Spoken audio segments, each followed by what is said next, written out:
All right, welcome into a Locked On NBA Roundtable. It is the play-in range. We got to throw the range in because there's two teams not in the play-in in this group here. But the play-in range of the Western Conference. Nick Angstadt from the Locked On Mavericks podcast representing here, and from Locked On Clippers. Hey, it's Chuck Mockler of Locked On Clippers, and I'm tossing it over to... I'm Matt Moore. I'm from Locked On Nuggets. And Andy here Kamenetzky. is... Sorry. Andy Kamenetzky, Locked On Lakers. And Ben Beecken, Locked On Wolves. There you go. Those are the voices. Everybody covers their team daily on their own Locked On podcast for Locked On Mavs, Locked On Clippers, Locked On Nuggets, Locked On Lakers, Locked On Wolves. Locked On Wolves, welcome. Welcome to the playoffs. I appreciate. Hey, not yet. Let's not put that out there yet. No. Yeah, it's an unusual feeling, to be sure.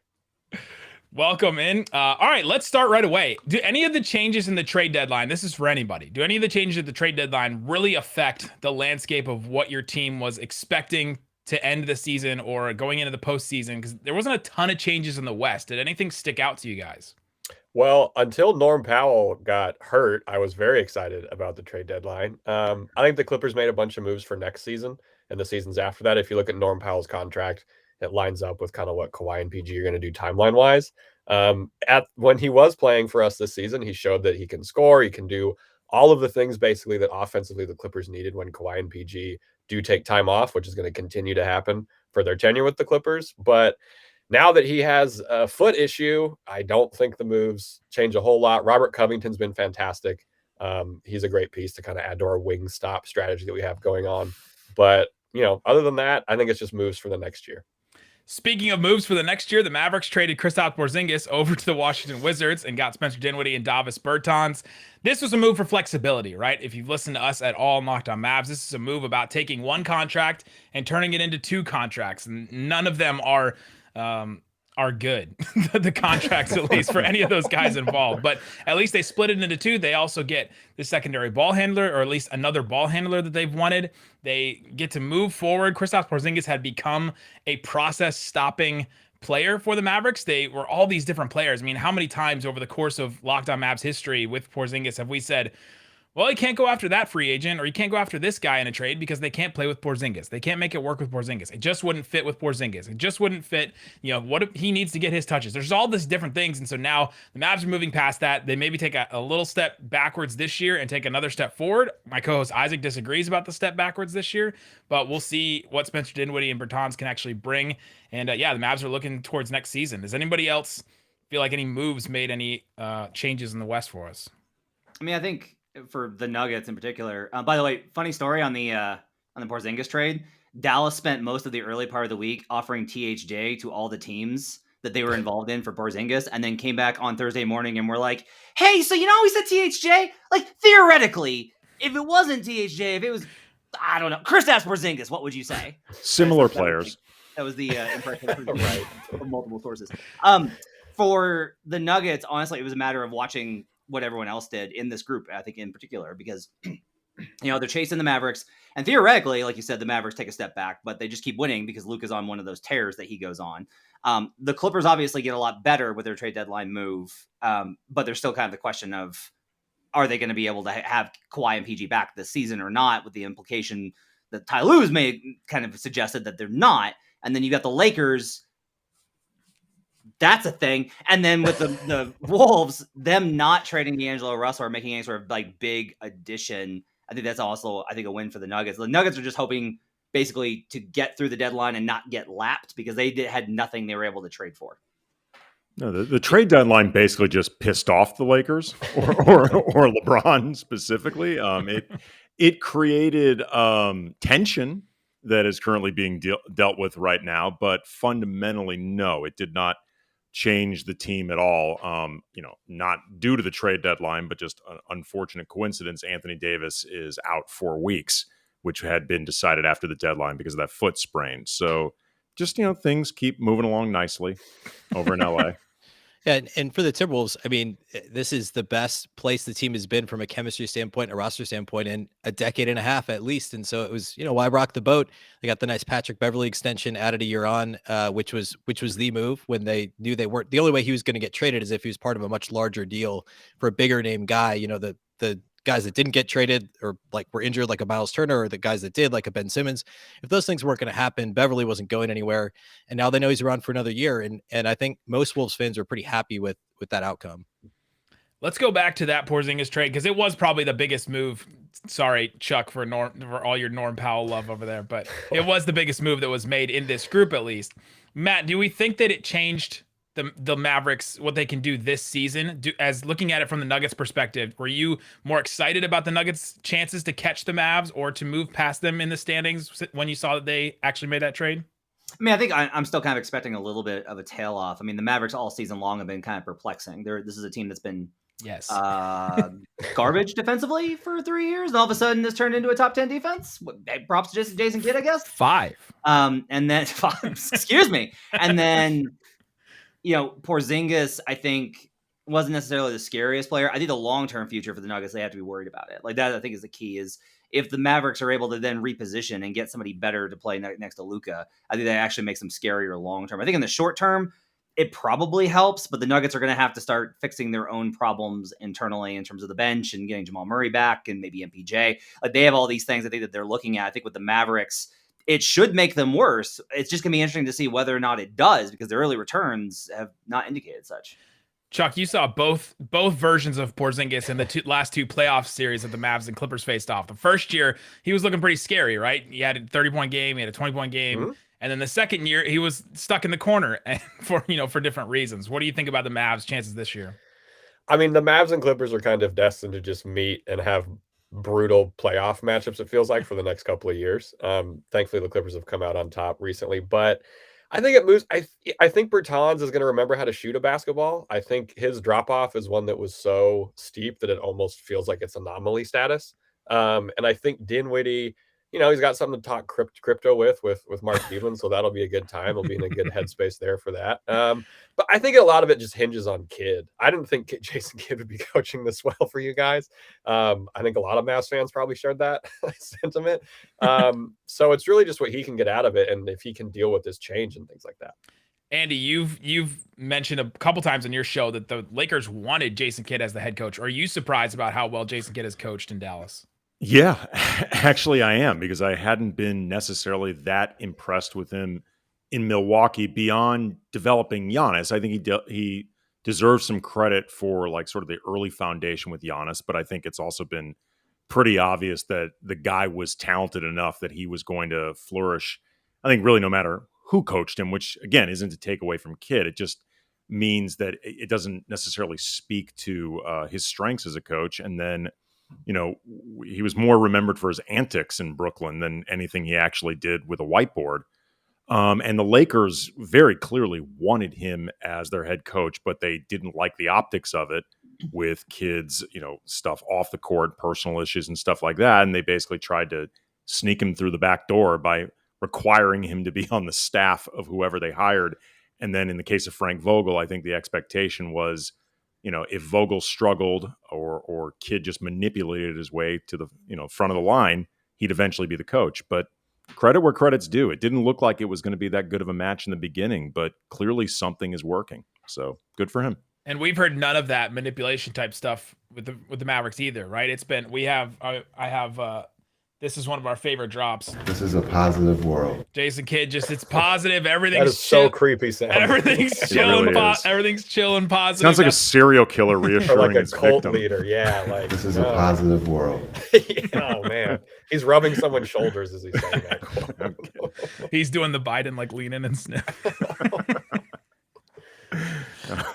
With the lotion back in the basket. Coming up, I want to talk about the actual most deadly, dangerous accusation that could happen. Accusation? What was I saying? Oh, there's a lot of those we could throw around. I realized this was an NFL podcast. Is Jamal Murray coming back to the Denver Nuggets? We'll talk about that and the Nuggets, how dangerous they could be coming up. But before we do, let me tell you about Prize Picks. Prize Picks is daily fantasy made easy. It's super easy. You pick 2 to 5 players and pick their over-under and on their projections, and you can win up to 10 times on any entry. You can go and use this on the NBA. When the NFL was playing, you could use it on that. You could use it on college. There's all kinds of different things that you can do with Prize Picks.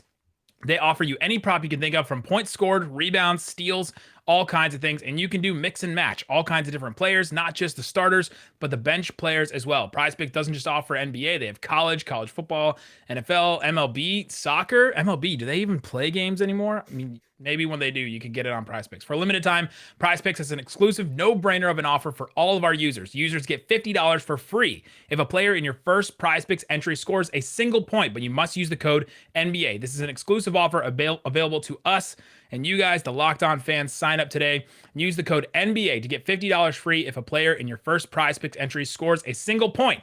Go check it out, prizepicks.com. Download the app, promo code NBA. All right, guys, let's get into the Denver Nuggets. Matt Moore, Jamal Murray is going to make his return at some point, and I think that makes the Nuggets one of probably the scariest team in this group if Jamal Murray can return to at least some of the form that he has been in the playoffs in the past. What's the status on him, and what should we be expecting from him when he comes back? So I had been given a timeline of basically after All-Star, between All-Star and the end of the month. That was before Murray had a bout with health and safety protocols. I took him out for about 10 days and set his return back. Now I'm looking probably first, second, maybe third week of March, but I wouldn't expect it past then. He has not been cleared for contact, so there's always a chance that he just doesn't get there. Like, there's a possibility that Murray doesn't return this season. Michael Malone has pushed that pretty hard. I will tell you that from the people I've talked to, I'm still expecting him to return to play sometime in the month of March. That's what I'm anticipating. So I think they get Murray back with about a month left to play. There's going to be probably some growing pains in that time period. It's going to be a struggle to get him. It's not just getting him reacclimated, which is going to be a struggle. It's also figuring out the minutes rotation, and then all of the changes to the rotation are going to be significant. Now, the good news for the Nuggets is it literally can't be worse because they have the worst bench in the NBA. But there is still going to have to they're going to have to figure stuff out about how to balance things, who to stagger, how to stagger, reestablishing that chemistry, as well as getting Murray back up to speed. So he should be back, I think, by the middle of March. If he doesn't, there's a chance I think he misses the whole season. And then there's also Michael Porter Jr., who, as I understand it, it is not out of question for him to return. It's a battle of the risk management of him coming off of another back surgery versus how much better he feels since the surgery. He has looked awesome. He has looked great. There's been growing optimism about him. It started at a non-zero chance he comes back this season, and then it was like a non-10% chance he comes back this season. And I don't know exactly where it is now, but there is a small possibility that the Nuggets, at least on paper, are back to full strength by the time the playoffs begin. And from there, I think it's going to be all about matchups. Ben Beecken, from the outside looking in, does the Nuggets team with Jamal Murray, possibly back at full strength, maybe with Michael Porter Jr., is that a team that can win the title? Is that how scary that team can be, or where would you place that team in the hierarchy here? I think so. I mean, I think coming into this year, most of us would have had them in the top 3 in the West, certainly top 4. I mean, obviously, for all the reasons Matt just said, there's a lot to him personally getting up to speed individually, as well as gelling with the team, figuring out the bench rotation. But I mean, this was a team that was the number 1 seed not too long ago. So I think absolutely. And especially with the way that the West is shaken out, obviously the teams at the top are formidable, but clearly the Nuggets would be the class of this group of teams.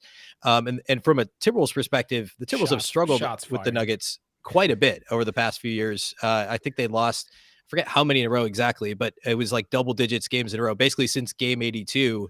Back in the Jimmy Butler season, 2018, they lost consecutively a bunch of games. So the Wolves will struggle with the Nuggets as a matchup. And that's, of course, who the Timberwolves are chasing for the number 6 seed to get out of the play-in. The Denver Nuggets, what's the biggest weakness for the Nuggets going throughout the rest of this season? What do you think is something that they absolutely have to address for them to stay out of the play-in and not get caught by the Wolves? That's a great question. Thanks.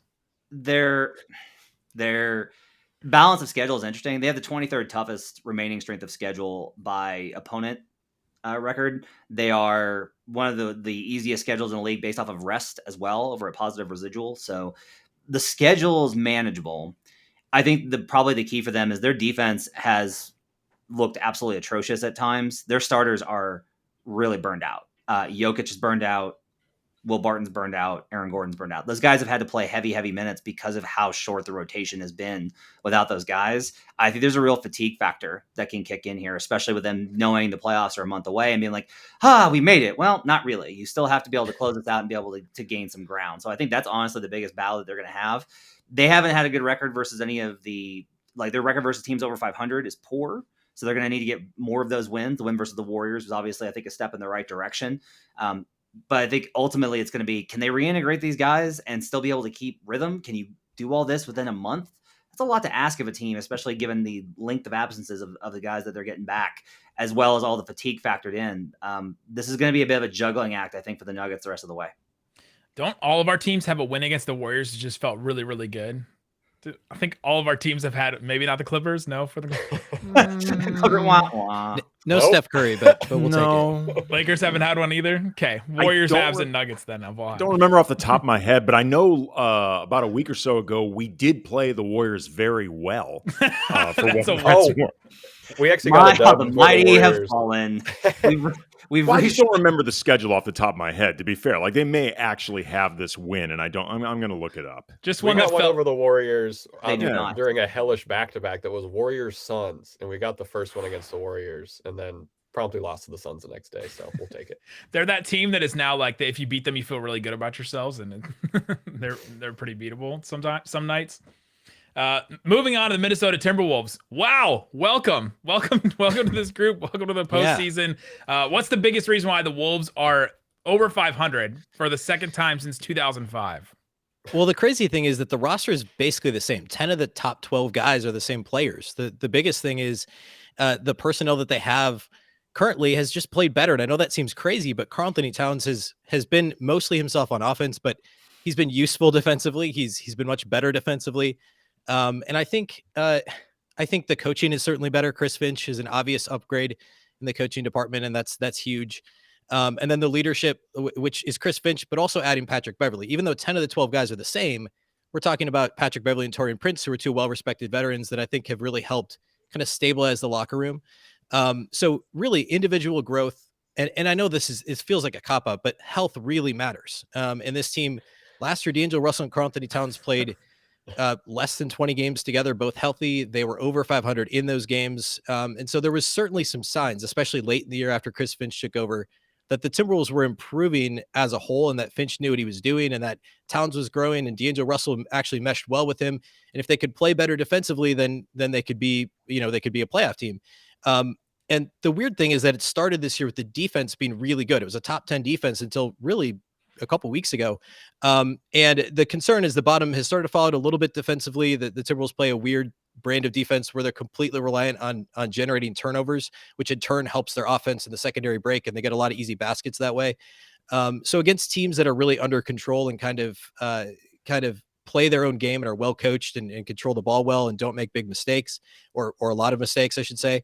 The Wolves can struggle with those teams, but they can beat up on bad teams. They can beat good teams that are just a little bit off because of the way they play defensively. And the offense was awful early in the season. And that's coming around now too, because they're figuring out different ways to use Towns. Teams were doubling him in the low post, so they moved him to the mid post. They started playing him on the perimeter a lot more and allowing him to have more face-up situations where teams just couldn't double team him because he can take basically any big off the dribble. So I guess to boil it down, I would say individual growth. I would say leadership and coaching, and just being able to play your best players more minutes together. And the fact that they're all young enough that there's still like a lot of improvement to still be had. I think all those things together have really kind of, that's why they're 3 games above 500 at the All-Star break. Chuck, your Clippers are looking at playing the Timberwolves in that first play-in game. What scares you the most about the Timberwolves? I mean, well, first of all, it's a rematch of Karl-Anthony Towns versus Luke Kennard for the 3-point crown. No, I think it's the paint defense, right? Like the Clippers somehow, I still don't think it's talked about enough, have the 7th best defensive rating in the league, which if you look at our personnel is pretty incredible considering the losses we've had. But it's the paint defense. Karl-Anthony Towns can absolutely feast on, Zubats is great. He does a lot of good things well, but there are times when talent wins out, and Karl-Anthony Towns can do that. Patrick Beverley, I also think, is motivated to play any team he used to play on, even if it ended amicably. I think he's going to be going for blood. Well, luckily, that's all of them. Yeah, very true. He's going to be going for blood in a different way than he has been before. Yeah, but that's the biggest issue. I have no coaching wise. I think Ty Lue has the upper hand for sure, and we're already dealing with a bunch of injuries. We don't know what's going to happen with that. we have heard kind of some little scuttlebutt here and there that there might be some good news upcoming this Thursday in regards to some pretty big Clippers players and potentially returning, which would be a very big get for the Clips. But continuity, you have to deal with the ramp up periods and things like that. So, I mean, this core has shown that it's perfect kind of for, having 2 stars and then Norm Powell also on the team too. So it's going to go as far as they can take us. They played a lot of minutes. It's fatigue and paint defense, basically. Ben, last one quickly. Is this Towns team or Anthony Edwards team? Man, I hate that question. I think it's still Towns team. I think that Towns and Edwards have such a good relationship and they understand kind of each other's roles. And early in the season, it was kind of a weird my turn, your turn offense where it was, Edwards just plays isolation ball and then shoots a step back 3. And then it turned into just a lot of just running plays for Towns. And I think they've kind of got this understanding now that some nights one of them is going to get the ball more and get more shots up and the other one won't. And they're both okay with deferring. We've seen recently Edwards dropped 40 points. I think it was against Portland. And then he was single digits the next couple of nights. And it wasn't a huge thing. He was still himself. He was still this happy-go-lucky 20-year-old that was, whatever, I'll get 40 again sometime soon. And that was just kind of the vibe. And maybe that changes in a couple of years and who knows, maybe success will kind of throw that off. But I think right now I would still say it's Towns' team. Edwards knows that. He's a 3-time All-Star. Edwards isn't. LaMelo Ball was an All-Star this year. Anthony Edwards wasn't. I think that there's still something out there. There's still a carrot for Anthony Edwards. He knows it's not quite his team. But at this moment in time, I think he's okay with that. It's not his team, but it is his world, right? Every time I see a quote coming out from him, I'm like, man, that guy, That's right. If he was playing for the Lakers, I think he may be the most famous person in like the NBA at this point, right? Just absolutely the way he talks.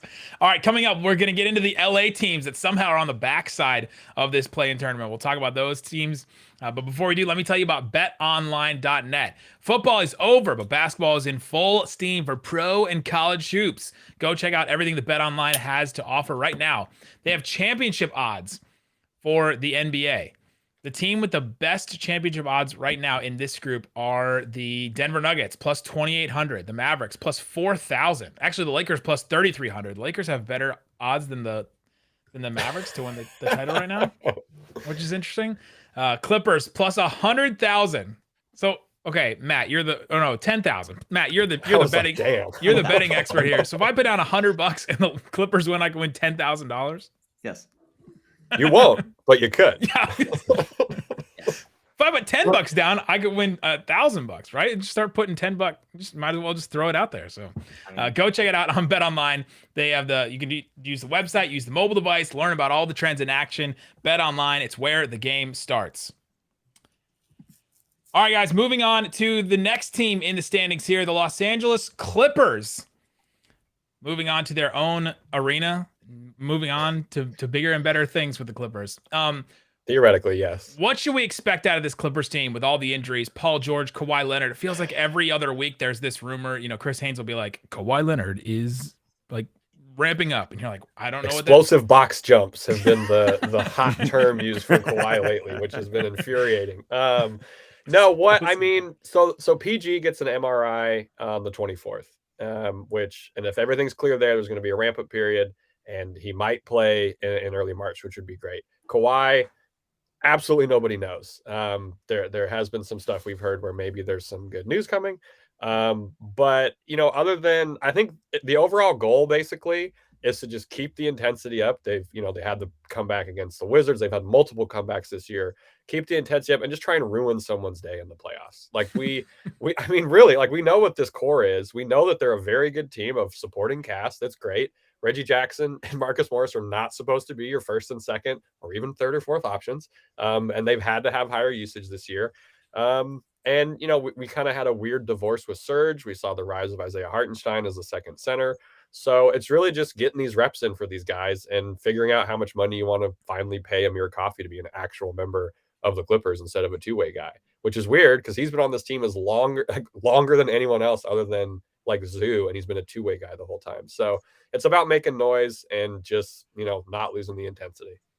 Andy, the Lakers may face the Clippers in the play-in. What are your thoughts on that potential matchup of just a weird, like, no-star team versus an all-star, like, former star team? I mean, first of all, just We have been promised since I first began covering the Lakers, which was the Streetlights over 2005. spotlights. Well, Oh, God. way longer than that. I'm talking about during Lakers versus Lob City. I'm talking before the Kobe Smush Kwame team was supposed to be facing like Elton Brand and Sam Corey Cassell. Maggette. Yep. This was the 2006 playoffs.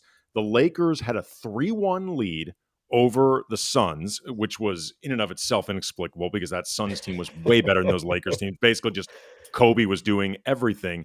And the Clippers had beaten the Nuggets in the first round. So, like, everything seemed set up for finally we're getting this hallway series. Didn't happen. And ever since then, Ooh. it's just been this massive tease. So it really would feel like the basketball gods were just giving double middle fingers if this finally happened, but it's in the play-in.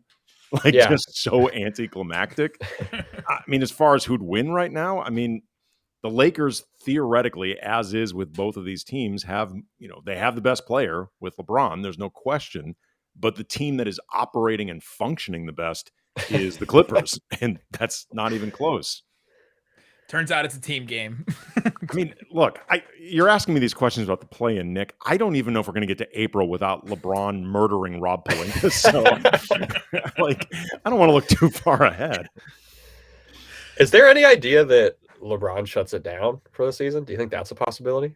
I don't think we're there yet, but I think, like all things with this season right now and everything having been so chaotic and going so against the plans, depending on what happens with Anthony Davis, who is, he was given a 4-week timeline for reevaluation. That was on the 17th of February.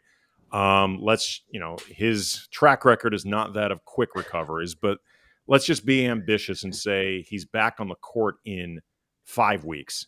That would be, I believe, the 24th of March. What does the team look like by then? How far have they advanced? How far have they fallen behind? Have they managed to maintain status quo? Because I think all of that could affect, what they decide to do with LeBron or what LeBron decides to do with himself. So, I mean, it is very, very difficult to predict where any of this is going to go. I don't think there are immediate plans to shut LeBron down or anything like that, but I don't think it is impossible that we could end up there depending on how these next few weeks shake out. What's crazy with these two teams is that I know where the Lakers are. Like, I know how bad they've been. I know how bad the situation is. Like, I watch all the All-Star stuff too, as like LeBron just followed the script. The fact that like every national reporter is like, "Oh, we're doing this again, huh?" Okay.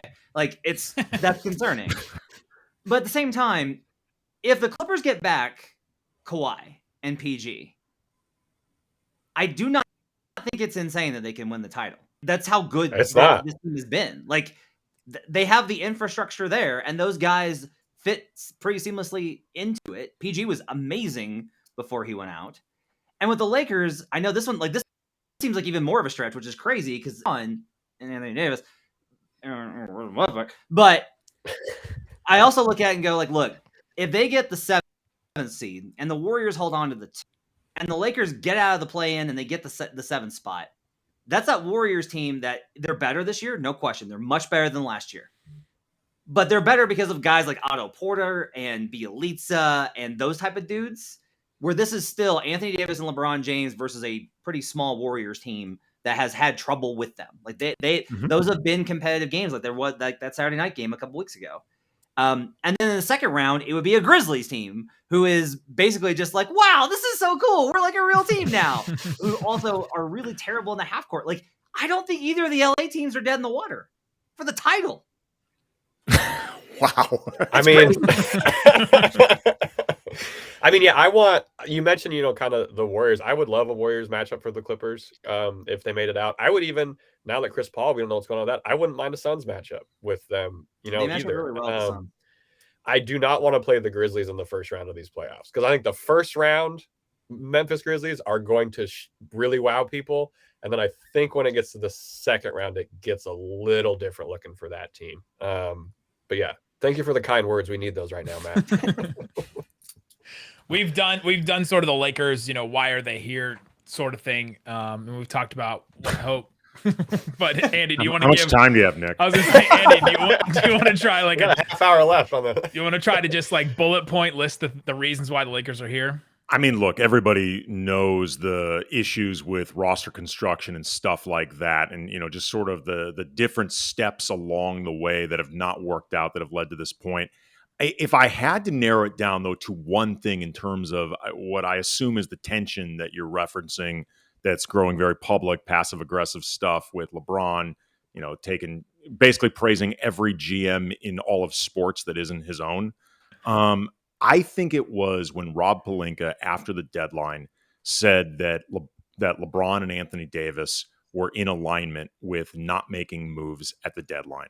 I think that's something that really pissed off LeBron, because at that point, Pelinka, and this was not necessary for him to say at all, came across like he was using LeBron as a meat shield. It was a very unforced error from an exec, a GM who has a habit that, to his credit, he hasn't fallen into too much lately, but of saying more than he should and talking more than he should. And had he just said, look, we were disappointed that we couldn't find a deal that worked at the deadline because we are always looking to make our team better. And I know that LeBron and Anthony were disappointed by that as well. However, I feel very good about this team's mentality heading into the All-Star break and, where just the group mindset is at. And I feel confident that we are going to have a strong finish to the season, and I'm going to be working like a madman with the buyout market. Maybe that doesn't make them any happier, or in particular LeBron, but it doesn't give him a specific reason, I think, to lash out or, to do this very passive-aggressive signaling, trying to create the looming threat of an early exit. I think that is, if more than any one single thing, what set this off. All right, let's move on to some rapid fire questions for everyone. Does anyone think a team other than the Mavericks or Nuggets will finish 5-6 in the Western Conference standings? Yes. Who? I don't think so. I think the Wolves get the 6. Ooh. I feel. I think. Good. I was gonna say, in my opinion, it hinges on Jamal Murray really, and how that all shakes out. I think the Wolves are going to play well enough, but can they catch the Nuggets? I think they have the 2-1 series lead on the Nuggets this year, I believe. I think they won the last two. And so there is still a tiebreaker to be had there too. So I think it's gonna be close, but I think there's a shot the Wolves get the 6. Oh, let's be clear. I think the Nuggets get the 5. Oh, Okay. Oh, Okay.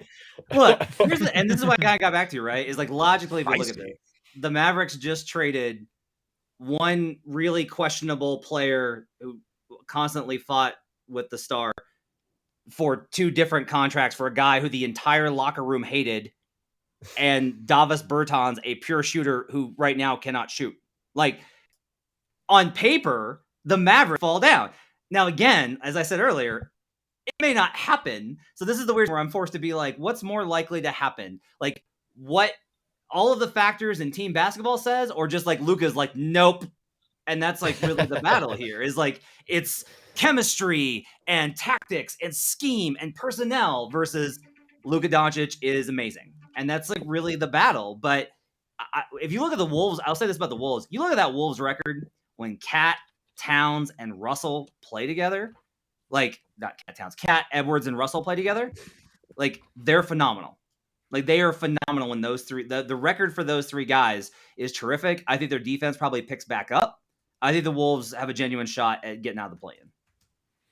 Yeah, and to that point, the Wolves do have I think the starting unit, preferred starting 5 when Beverly's healthy, which we know he misses, know, Chuck, he misses like a game every 2 weeks, and that's at this point partly by design. When they play together, they're like the second rated starting unit that's played at least 200 minutes together league wide, and so it is a really deep team as well. They've kind of weathered some kind of nagging injuries to Russell and to Beverly as well. So I think they're kind of built for to be able to extend to the stretch run. to maybe just defend the Mavericks here a little bit. In sending out Kristaps Porzingis, now what they are, they've become that Rockets team that that traded Capella, right? Like they've become that team. They're a smaller team now. Their two centers now are essentially Dwight Powell and Maxi Kleber, who are smaller centers. They're 6'9", 6'10", but they can switch out. They can go out and guard some guards. They are, they become more flexible on defense a little bit in a way. When they had Porzingis, Jamal Murray would just like carve up Porzingis in a pick and roll, and it was just like done. You couldn't play him anymore at that point. So that's what they've become. And I think, to Matt's point, it is now more about scheme. It's about, okay, this team has a set identity. It's going to pride itself on defense, and it's just going to be Luka and Brunson playing offense and then kicking to the shooters and hoping those guys hit shots. Maybe Dinwiddie does a couple things here and there. But yeah, I think that establishing what their identity is and now being set on it, I think has pushed them a little bit farther forward than when they had Porzingis, when they were just kind of stuck. Which team of this group is the most dangerous for the top of the West teams? We just did our top of the West roundtable with the Suns, the Warriors, the Grizzlies, and somehow David Locke and the Utah Jazz snuck in there. Which of these teams is the most dangerous? Because we've talked about, Matt has gone in his soliloquy about how both of the LA teams could win the title, right? I think it's kind of the Nuggets. If Jokic kind of kicks it into gear and he gets this rest a little bit, like kicks it into gear. That guy, he's like having one of the best seasons. Hey, it's all relevant. Well, you know what I mean, like from what he's taken off in terms of a regular season play. But I think it's the Nuggets. I'm terrified of Jokic, and that's other than the Clippers. That would be my answer. I was going to say Denver, just because there's a really good chance that in any series, Jokic is the best player. Yep. And when you have the best player, that is a very distinct advantage that nobody else can replicate. I was talking about this earlier on Locked On Mavs. That is it crazy to think that Luka or Jokic, which one of those guys are the best player in the Western playoffs right now? And which one is it? Right? I think I think Jokic has more control over the game. I think Luka has more explosive talent in terms of scoring. The ups and downs are higher, right? Like, and he looks incredible. But like Jokic shapes the game. Like he just shapes the game. And I think honestly, like his performance versus the Clippers compared to Luka's very versus the Clippers. Yeah. Especially in the fourth quarter of those games, right? Like this is, I think, is the problem with how they've gone. And I understand it was a long-term move, and I agree with that on a long-term move. Like I think them moving Porzingis was a good move. But if you've noticed, like his usage has been obscene during the stretch that he's going on, and way more into heliocentrism. Like they started out the season and everybody was like, why are you running ISOs for Tim Hardaway Jr.? Why is Dorian Finney-Smith running like dribble? You have Luka Doncic, and they've slowly gone the other way, and now they're going even further past what Carlisle had in like full Harden Rockets Luka. And that, to me, I have worries about that in various situations. I think the Mavs are a little bit more. I've started just thinking about the playoffs in terms of, do you have different answers for the problems you're going to face? And I think the Mavs' only answer is everybody's pretty good at defense and Luka's amazing. And I think eventually that's probably going to hit a wall. Yeah, I would say the answer to that is Jokic in terms of the most dangerous player, just because he's the guy that I think, if you're talking about Jokic and Doncic, when both are at the top of their games, who's more difficult to deal with? I think the answer is Jokic, because it's so difficult to match up for that. And you can put him anywhere on the floor and he can do everything that he does everywhere on the floor. And just the multitude of ways that he can just shape a game, that phrase was used before, I think is a little bit higher than Doncic, as opposed to Doncic just gets on these insane rolls. Yeah. And he's great. I don't mean to take anything away from Doncic. I know everybody looks for slights in the world of basketball, Twitter, and fandom, but saying that Luka Doncic might not be quite as good as Jokic is not a slight. We'll see what your Twitter mentions look like tomorrow. Yeah, I mean, I knew how this was going to go. I can tell you what they'll look like. I knew how this is going to go, so I'm just going to lean in. Yeah. I'll send everyone from Slovenia your way. Are we overlooking LeBron as maybe That's being Serbia the best? protecting me? I'll take my chances. Yeah. Are we overlooking LeBron as possibly being the best player in this postseason in the West? No, I think because he could be really burned out by then. And depending on what is being asked of him to carry the Lakers just to get to that point. And, without knowing exactly what's going to happen with Anthony Davis, to some degree, your greatness is defined by who's next to you. And I just feel better about who's next to right now, Jokic or Doncic, compared to right now who's next to LeBron. I'm not discounting LeBron. And if he gets his second wind, like the rest of the West needs to look out because he's always that great. But it's just not feeling right now like it's moving in that direction. But, there's time for this to change. So yeah, like none of the rest of the LeBron- teams have another top 75 all-time player on it. So like LeBron has given so Two. many public statements, you can kind of like track, like you can follow these patterns, right? In 2017, the year after they had the amazing 3-1 comeback, he's in the finals versus AD, and it's just clear that the Cavs have zero shot here. Like there's just, and he goes into a press conference during the finals, and like I'm standing out on court while he's doing the press interview at the stage area, but you can hear that interview through the monitors, and you hear him say like, "I don't know, man. Like they added Kevin Durant. Like, what do you want me to say?" Like you could hear the defeat in his voice. And that was the exact same tone that I heard the other night when they asked about the difference between the Bucks and the Lakers. And LeBron is at a point where he manages a global business and he's an entity, and he's got to do stuff like he has to run the Lakers, and he's got to manipulate all the other teams into giving them their players and stuff like that. So he's got a lot on his plate. Space Jam. And so Space Jam, yeah. And so with all this, I think that tequila baron. Tequila Baron. He's got I think he gets to the spot where he's just like, this isn't going to work. I'm not going to waste. My time is too valuable. That's actually, Matt, that's a great way of putting it, because if things are going well, I do think he could get a second win. Like if AD comes back in a reasonable amount of time, and, to be fair to Russell Westbrook, he actually has played better. I would say on balance, as controversial as he's been, the last week or so of games. The last couple games, actually, Russ has been very good. That loss to Golden State, I would say he played the best of the big three. If Russ is still considered part of it, I guess. But like, if the team is moving in the right direction and they are playing well, I promise LeBron will find something in the reserve, manufacture it, whatever. But you're right that if they're limping into this thing, and, they are technically part of the play-in, but you know where this is headed. I don't know how much energy he'll expend towards what is probably an insurmountable goal. And honestly, I don't know how much he should. There you go. That's the West play-in situation, minus the Blazers, who we left out for very good reason. I think we just didn't include them in this group.